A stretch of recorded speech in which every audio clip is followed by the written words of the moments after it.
ہے ٹناٹن سنی. کیا ہے؟ ٹناٹن سنی.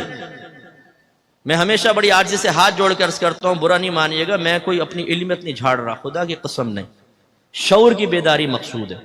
آپ میں جو ٹناٹن سنی بیٹھا ہوا ہے نا کہ میں ٹناٹن سنی، عوام کی بات کر رہا ہوں، علماء کی نہیں.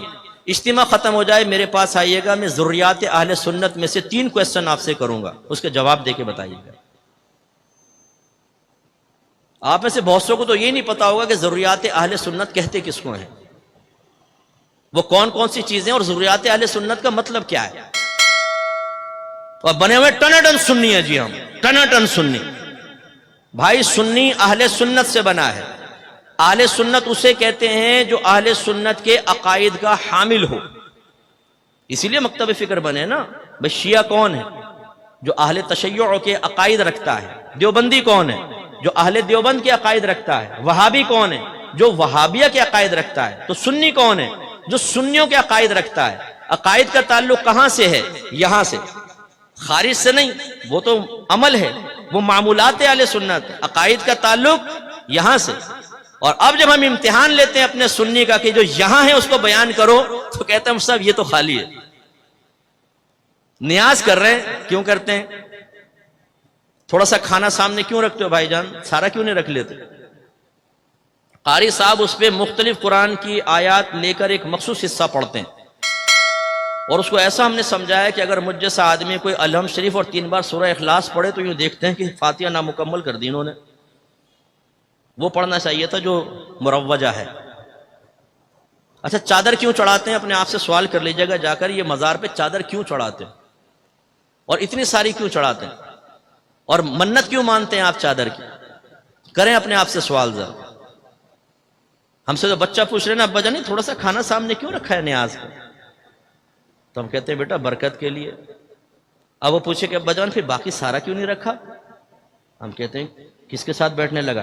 جی ایک ناک پہ مارا اس کو، خاموش.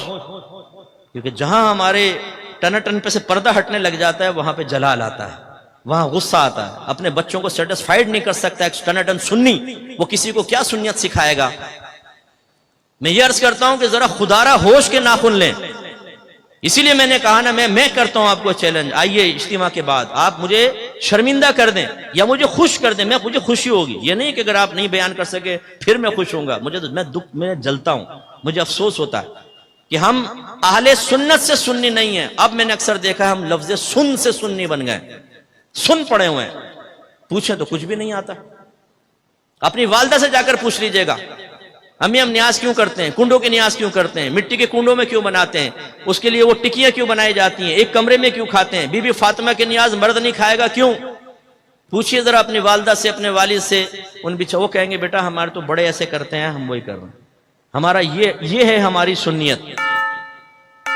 حالانکہ عقیدے کا تعلق یہاں سے ہے، آپ کے ذہن میں ہونا چاہیے. آپ ماشاءاللہ حنفی ہیں، مقلد ہیں، لیکن اگر ایک بچہ ہم سے پوچھتا ہے کہ ابا جان یہ تقلید کیا ہوتی ہے، اس کی مجھے تعریف تو بتائیں، شرعی تعریف، تو ابا جان تقلید کی صحیح شرعی تعریف نہیں بتا سکتا.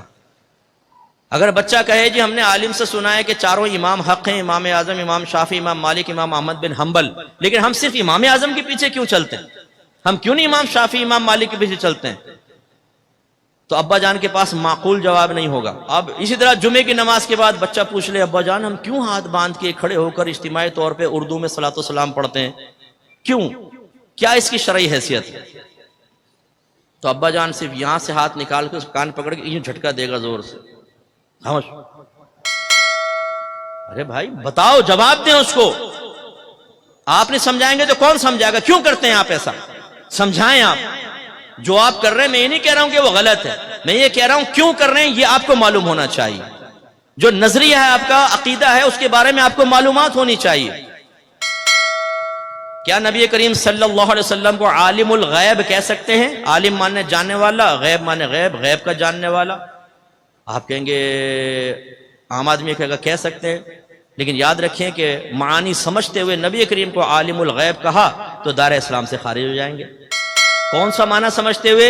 کہ لفظ عالم الغیب ایک مخصوص ٹرم ہے، یہ اس ذات کے لیے استعمال ہوگی جس کے پاس علم غیب ذاتی ہو، عطائی نہ ہو. تو عالم الغیب حقیقتاً اللہ تبارک و تعالی.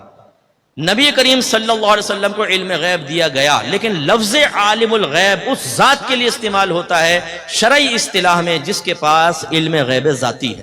ہوتا ہے ایک پی ایچ ڈی صاحب آئے، بھئی ناراض مت ہوئیے گا، ہمارے استاد عبدالستار سعیدی صاحب فرماتے ہیں پی ایچ ڈی کا مطلب پھرا ہوا دماغ، تو زیادہ تر پی ایچ ڈی پھرے ہوئے دماغ والے ہوتے ہیں کہ پی ایچ ڈی کرنے کے بعد شخصیت پہ پی ایچ ڈی کی ہے، مفتیان کرام کو چیلنج کر دیں۔ ایسے ایک پی ایچ ڈی مجھے مل گیا، کہنے لگا لوگ کہتے ہیں جمعہ فرض ہے، میری تحقیق یہ ہے کہ وہ واجب ہے۔ میں نے کہا فرض کسے کہتے ہیں اور واجب اس کی تعریف بتاؤ۔ تھوڑا سوچتا رہا، کہہ رہے بعد میں آؤں گا۔ جا بیٹا بعد میں آنا۔ اب وہ ایک لڑکا میرے ساتھ کھڑا ہوا تھا، سننے لڑکا، اس نے یہ سن لیا۔ کچھ دن بعد مجھے ملا، کہنے لگا اکمل بھائی میں نے نا آج ایک شخص کو لاجواب کر دیا۔ میں نے کہا کیسے؟ کہنے لگا ایک نا دوسرے کو ہمارے آدمی کو سمجھا رہا تھا کہ نبی کریم کو علم غیب نہیں، میں بیچ میں کود گیا اور میں نے کہا تجھے غیب کی تعریف پتہ ہے؟ تو وہ گھبرا گیا۔ میں نے کہا جا پہلے تیاری کر کے آ پھر آنا۔ میں نے کہا شاباش۔ کہنے لگا لیکن میں ڈر رہا تھا کہ مجھ سے نہ پوچھ لے غیب کی تعریف کیا ہے۔ کمال دیکھیں آپ، یہ ہے ٹناٹن سنی۔